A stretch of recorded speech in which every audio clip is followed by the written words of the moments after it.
नमस्कार मित्रांनो, आज आपण शिक्षक भरती 2025 संबंधित माहिती पाहणार आहोत। शिक्षक भरती 2025मध्ये शिक्षक अभियोग्यता व बुद्धिमापन चाचणी 2025 दिलेल्या उमेदवारांना स्वप्रमाणपत्र पूर्ण करण्याची प्रक्रिया सुरू करण्यात आलेली आहे। तत्पूर्वी तुम्ही जर माझ्या चॅनेलला नवीन असाल तर टेक गुरु जगन्नाथ शिंदे या चॅनेलला सबस्क्राईब करा, लाईक आणि शेअरही करायला विसरू नका। धन्यवाद। उमेदवारांसाठी सूचना।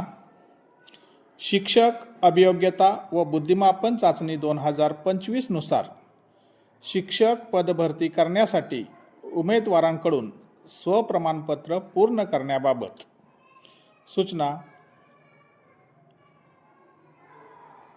1. शिक्षक अभियोग्यता व बुद्धिमापन चाचणी 2025 ही दिनांक 27 मे 2025 ते दिनांक 30 मे 2025 आणि 2 जून 2025 ते 5 जून 2025 या कालावधीमध्ये ऑनलाईन घेण्यात आलेली आहे। सदर चाचणीस 2,28,808 उमेदवारांनी नोंदणी केली होती। 2. सदर चाचणी दिलेल्या उमेदवारांना स्वप्रमाणपत्र तयार करण्यासाठी या पोर्टलद्वारे सुविधा देण्यात आलेली आहे। 3. उमेदवारांना स्वप्रमाणपत्र करताना आवश्यक असणाऱ्या तपशीलवार मार्गदर्शक सूचना स्वतंत्रपणे पोर्टलवर उपलब्ध करून देण्यात आलेल्या आहेत। 4. शिक्षक अभियोग्यता व बुद्धिमापन चाचणी 2025 अर्थात टेट 2025 परीक्षा केवळ एक वेळ देण्याची तरतूद आहे।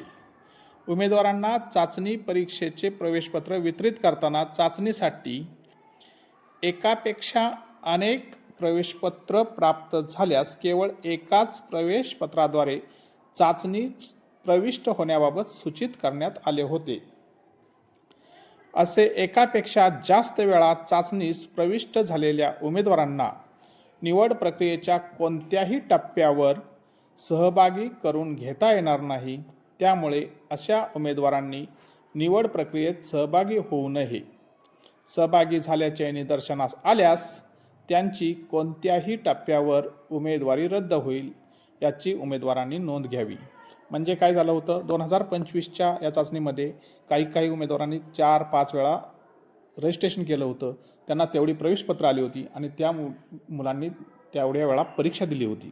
तर असं जर कोणी केलं असेल तर अशा विद्यार्थ्यांना या भरतीतून बाद करण्यात येईल असं इथं सांगितण्यात आलेलं आहे।